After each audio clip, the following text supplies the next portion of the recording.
తెలంగాణలో అప్పుడే ఎన్నికల రణరంగం మొదలైంది. ప్రధాన పార్టీలన్నీ మైండ్ గేమ్స్ తో హీట్ పుట్టిస్తున్నాయి. విజయం నీదా నాథ అంటూ సై అంటూ ఎన్నికల బరిలోకి దూసుకెళ్లేందుకు కాలు దూవుతున్నాయి. కథన రంగంలోకి కత్తి కట్టి బరిలోకి పందెం కోళ్లను బీఆర్ఎస్ సర్కారు సిద్ధం చేయగా నేడు రేపు అంటూ ప్రతిపక్షాలకు మురిపిస్తున్న వేళ తెలంగాణలో రాజకీయం రసవత్తంగా మారింది.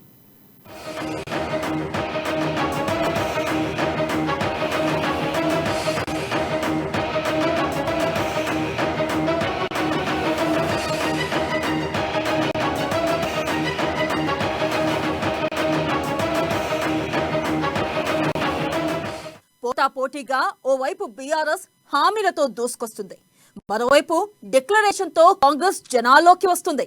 ఇక క్షేత్రస్థాయిలో ఉద్యమాలతో ఉరకలెత్తుతోంది బీజేపీ. ఎన్నికల షెడ్యూల్ రాకముందే టికెట్లు ప్రకటించి మరీ యుద్ధానికి సై అంటూ కథన రంగంలోకి దిగింది బీఆర్ఎస్. లీడర్లు కేడర్ అంతా జనాల్లోకి వచ్చేశారు.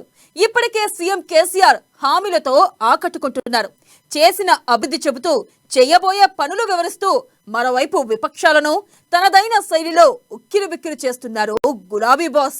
మా పార్టీ మీరు ఎక్స్పెక్ట్ చేసే అసంతృప్తి, యుద్ధాలు, ముష్టిఘాతాలు ఉండేవి తక్కువ ఉంటుంది. మాది బాగా హైలీ డిసిప్లిన్ పార్టీ. ఒక్కసారి మేము 115 సీట్లు ప్రకటిస్తున్నామంటే అర్థం చేసుకోవాలి మాది ఎంత డిసిప్లిన్ పార్టీ, మా దానిలో ఎంత గడబడి తక్కువ ఉన్నదని మీకు అర్థమవుతుంది. ఎవరెవరికైతే సీట్లు వచ్చినాయో వారందరికీ నేను అభినందనలు తెలియజేస్తూ ఉన్నా. వారు ప్రగాఢంగా ప్రజల్లో ఉన్నారు కాబట్టి వాళ్ళ గుర్తింపు ఇచ్చి వాళ్ళకి సీటు ఖరారు చేయడం జరిగింది. వారు అద్భుతమైన విజయం సాధించాలని చెప్పి నేను నా ఆశీస్సులు కూడా అందజేస్తూ ఉన్నా. నేను ఆకాంక్షిస్తూ ఉన్నాను. రాని అభ్యర్థులు ఎవరైతే ఉన్నారో, పార్టీ అంటే చాలా పెద్ద సముద్రంలాగా ఉంటుంది. మల్టిపుల్ అవకాశాలు ఉంటాయి. రానంత మాత్రాన చిన్నబుచ్చుకొని హడావుడి పడి భవిష్యత్తును పాడు చేసుకోవద్దు. మీరు పార్టీలోనే ఉండండి, అభ్యర్థులను గెలిపించుకోండి. తప్పకుండా రాబోయే రోజులలో మీకు కూడా అవకాశాలు వస్తాయి. మంచి అవకాశాలు కూడా వచ్చే ఆస్కారం ఉంటుంది. అంటే మొత్తం రాజకీయ జీవితం అంటే ఓన్లీ ఎమ్మెల్యేనే కాదు, ఎమ్మెల్సీ అవకాశం ఉంటుంది, రాజ్యసభ అవకాశం ఉంటుంది, ఎంపీ అవకాశం ఉంటుంది, చాలా జిల్లా పరిషత్ చైర్మన్ అయ్యే అవకాశం ఉంటుంది. ఎన్నికల షెడ్యూల్ రాకముందే 115 మంది అభ్యర్థులను ప్రకటించి ప్రతిపక్షాలకు షాక్ ఇచ్చారు గులాబీ బాస్.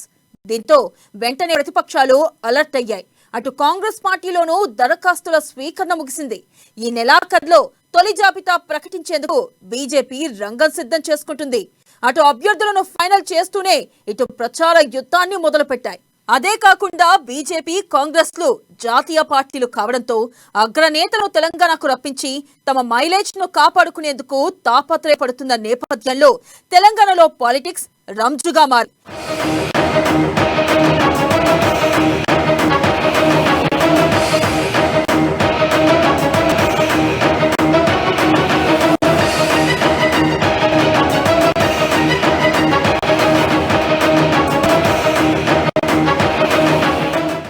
ఆశావాహుల నుంచి దరఖాస్తులు తీసుకుంటూనే జనాలను హామీలతో ఆకట్టుకునే ప్రయత్నం చేస్తుంది కాంగ్రెస్ పార్టీ.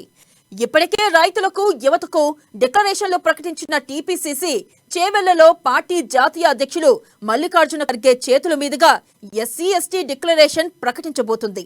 తెలంగాణలో 70 సీట్లతో విజయం ఖాయమంటూ పీసీసీ పెద్దలు ధీమా వ్యక్తం చేస్తున్నారు.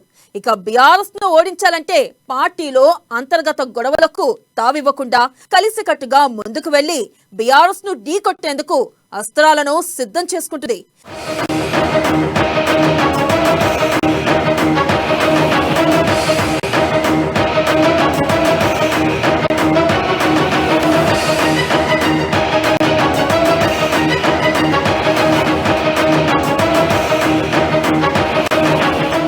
ఇక బీజేపీ విషయానికి వస్తే ఆ పార్టీకి కూడా తెలంగాణలో గెలిపే లక్ష్యంగా స్పీడ్ పెంచింది. ఇప్పటికే అభ్యర్థుల ఎంపికపై ఫోకస్ పెంచిన పార్టీ క్షేత్రస్థాయిలో జనాలకు దగ్గరయ్యేందుకు ఉద్యమాలను నమ్ముకుంది. ఎన్నికల సమయంలో బీఆర్ఎస్ ప్రభుత్వం ఇచ్చిన హామీలను నెరవేర్చాలని డిమాండ్లతో ధర్నాలు, నిరసనలు చేస్తుంది. నిత్యం ప్రజల్లో ఉంటూ కార్యకర్తల సమ్మేళనాలు, బూత్ స్థాయి సమావేశాలతో ప్రజల వద్దకు చేరుకుంది. దీనికి తోడు ఢిల్లీ నుంచి పార్టీ పెద్దలను పిలిపించి మరీ భారీ బహిరంగ సభలకు సైతం ప్లాన్ చేసుకుంటూ ముందుకు వెళ్తుంది.